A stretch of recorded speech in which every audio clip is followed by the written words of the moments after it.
She got fired on a Wednesday morning, between his second espresso and a call with his attorneys. Hugo Devereux didn't rise from his chair. He didn't look away from the window where rain moved against the glass in slow grey sheets. He said the words, "Clear your badge, HR will handle the paperwork." And that was the entirety of it. Sable Haynes stood in the center of his office and received the news the way she received most things, without movement, without expression, without any visible evidence of an interior life. She picked up the envelope he'd set on the desk. She walked out. She had known, somewhere below the operational layer of her mind, that this day would come. She had always known it. 2.5 years was a long time to hold a cover intact, and she had known from the beginning that one day, something would happen that she couldn't both manage and explain. When she turned left out of his office and into the open administrative floor, she thought, it was going to be a Tuesday. She had been wrong about the day by one. She had come to the Devereux Group in early spring with a resume that was mostly true and a name that was entirely hers. The work history was carefully constructed. 2 years of data analytics at a firm that no longer existed, a certification from an online program, a reference from a former colleague who still answered her calls. The parts left out were longer. 4 years as a contractor for a private intelligence firm that did asset protection and threat assessment for clients whose names weren't on the invoice, a skill set built slowly and at considerable personal cost, and a retirement that had come not because she wanted it, but because her brother Rudy had needed her to exist in one place for more than 6 months at a time. Rudy was 19. He had a congenital kidney condition that required quarterly infusions and, in approximately 8 months, a surgery to install a permanent support device that would stabilize his function for the next decade. The surgery was very expensive. The desk job at the Devereux Group paid enough for the treatments with something left over, and the proximity was necessary for a different reason altogether. Hugo Devereux's father had put her father in the hospital in 2009. Her father had owned a jazz club on Magazine Street, a small place beloved by the neighborhood, reliably full on weekends. He had refused to pay the Devereux Group's protection fee. Her father was stubborn about things that were his. 3 of Armand Devereux's men had come on a Tuesday night to remind him that stubbornness had a cost, and her father had come home with fractured ribs, a dislocated jaw, and nerve damage in his right hand that no surgery or therapy had fully repaired. He didn't play anymore. He lived in the spare bedroom of their rented house in mid-city and listened, every night, to music he could no longer make.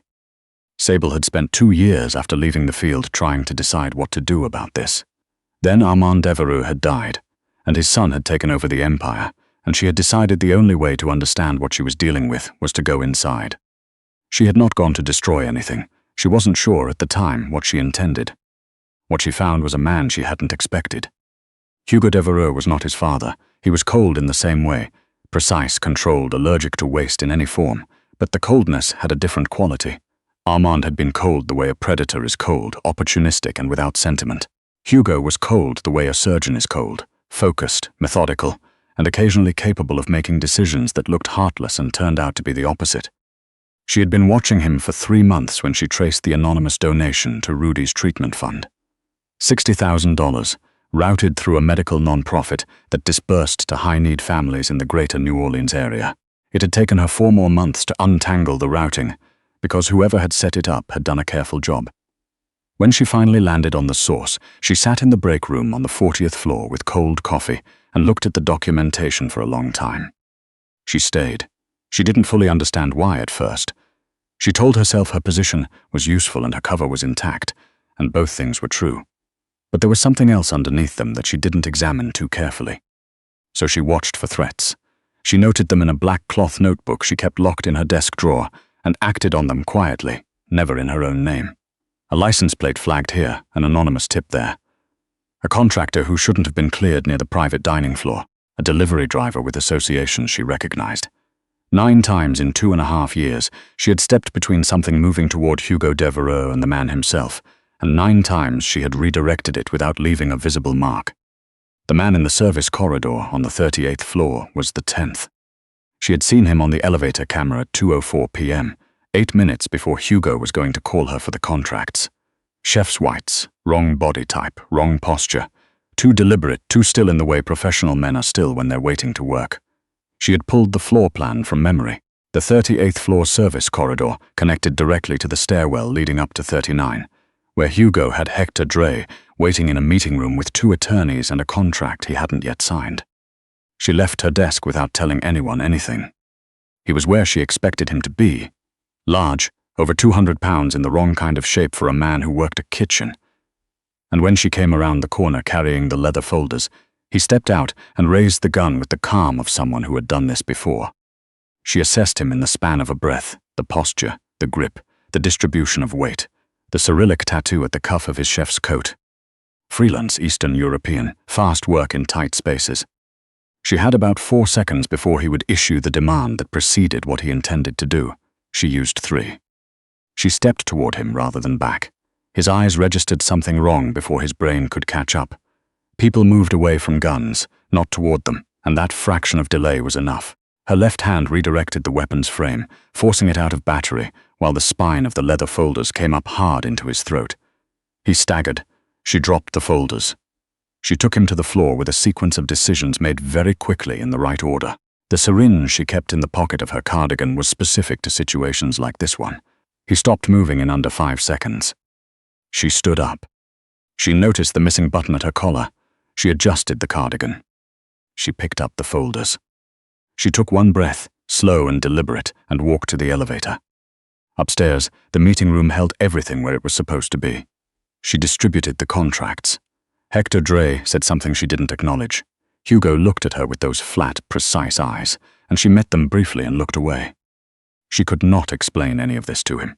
She had known that for a long time. The thing that made her effective was exactly what he could never be told. If he knew what she was capable of, she would become something he managed rather than something that moved freely. A known asset was a controlled asset. A controlled asset had limits. She went back to her desk and pulled up the afternoon's data queue. An hour later, he called her in and handed her the envelope. She packed her desk in 7 minutes. A mug, a pair of reading glasses. She left no photographs because she had brought none. There was no version of her life that could be reduced to images safe to leave in an open office. She had one decision to make about the notebook. She could take it. She should take it. It was the most comprehensive record of 2.5 years of threat intelligence on the Devereux Group, and it wasn't meant for anyone's eyes but hers. But taking it meant Hugo would never know what had been watching over him, and she had spent 4 months tracing a payment to her brother's hospital fund.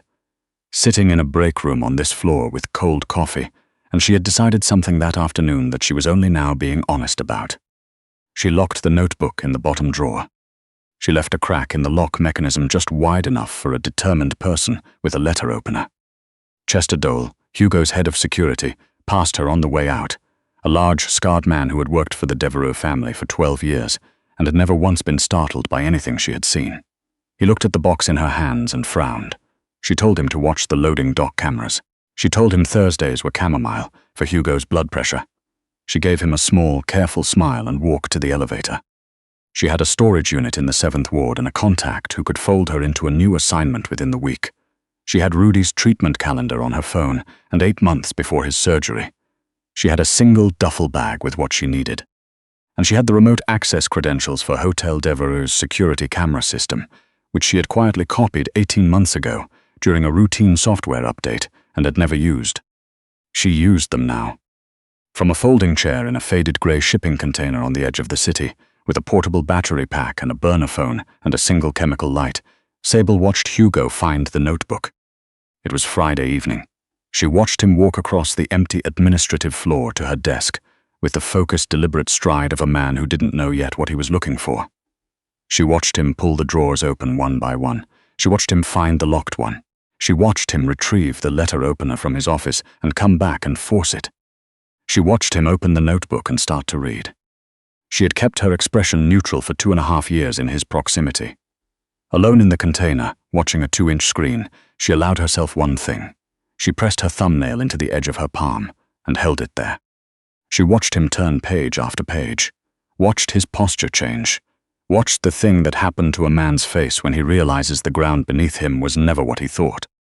Then Chester arrived, and Hugo closed the notebook, and they went downstairs to the security room. She switched camera feeds.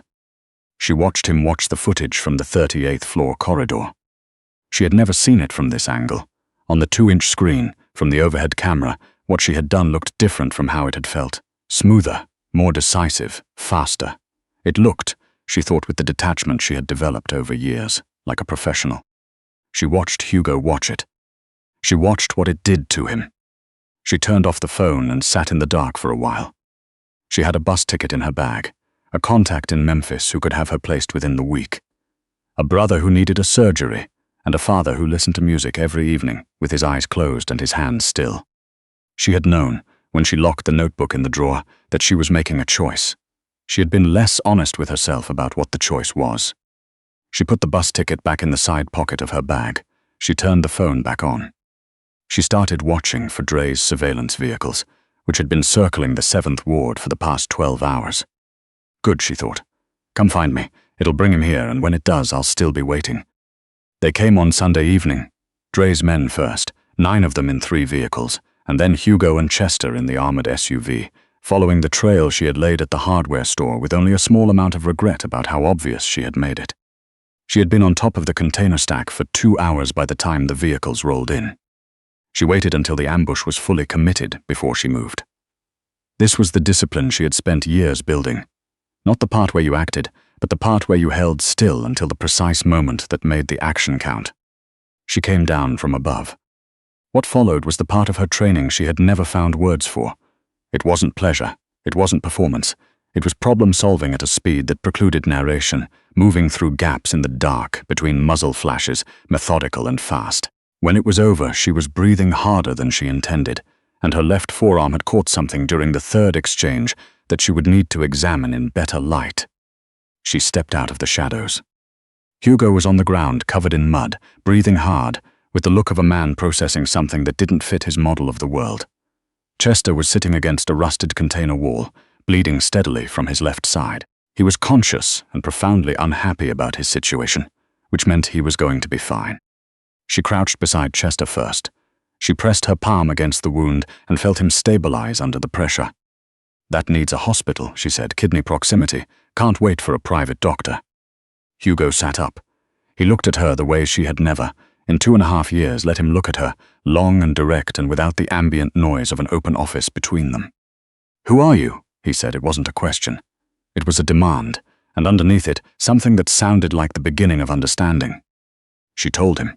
She told him about the contractor work in the years before it, about Rudy, about the jazz club on Magazine Street and a Tuesday in 2009, and a man who had come home with his right hand permanently changed. She told him about 4 months of financial forensics, a routing number, and a payment that had arrived in Rudy's treatment account from a source with no name. Hugo didn't apologize for his father. She hadn't expected him to. He was too intelligent to confuse heredity with culpability, and too honest to perform a guilt that didn't belong to him. "You left the notebook for me to find," he said. "Yes. And the trail at the hardware store. You were going to come regardless." She kept her eyes on Chester's wound. "I wanted you to come to ground I'd chosen." He was quiet for a moment. Around them the yard had gone still, distant traffic, the river, the small sounds of men who were going to wake up with considerable confusion about what had happened to them.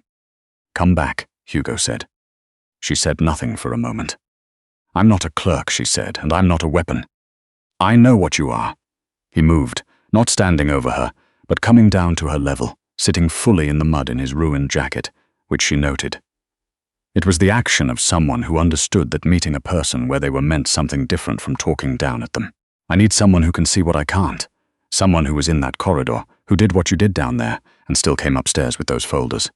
He paused. "I need a partner, Sable, not an assistant." She looked at him for a long moment, the flat, intelligent eyes, the square jaw, the mud on the $1,000 jacket.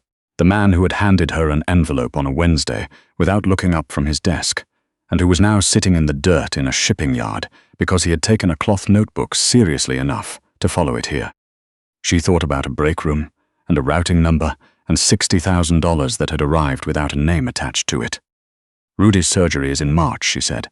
"The clinic needs a payment confirmation by January. I'll have it handled by Monday. And I don't take notes. I give them."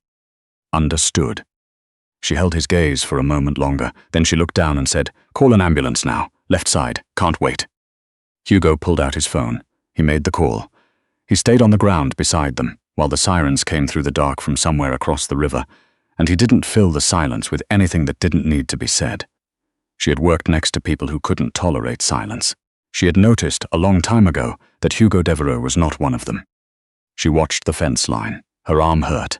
The container behind her smelled like chemical light and industrial grease, and she was tired in a way that had nothing to do with the last 40 minutes and everything to do with the last 2.5 years. She had come to this city to understand a man who had inherited something broken. She had understood him better than she'd expected, and it had complicated everything, and she was done pretending it hadn't. When the ambulance light came through the chain-link fence, red and white against the dark, she stood up and helped Chester to his feet. Hugo put his hand briefly on her uninjured arm to steady her. She let him. 2 weeks later, there was a desk on the 42nd floor of Hotel Devereux, on the floor that didn't appear in any public directory, where Hugo kept the operations that required real discretion. The desk had a view of the Mississippi. The chair was ergonomic. The monitors were triple-screened. The lock on the office door was a keypad that answered only to 2 people. The nameplate read, Strategic Intelligence. Nobody in the building had a clear idea what that department actually did. They had theories. The theories were mostly wrong. But they all understood, in the vague, self-preserving way that people who work near real danger come to understand things, that the quiet woman with the grey-green eyes who moved through the halls without making noise was someone you did not make the mistake of overlooking. Sable Haynes had spent 2.5 years being invisible by design. She had decided, with the particular clarity of a person who had finally chosen her ground, that visibility on her own terms was something else entirely. She sat down at the desk, opened the triple screen, and went to work.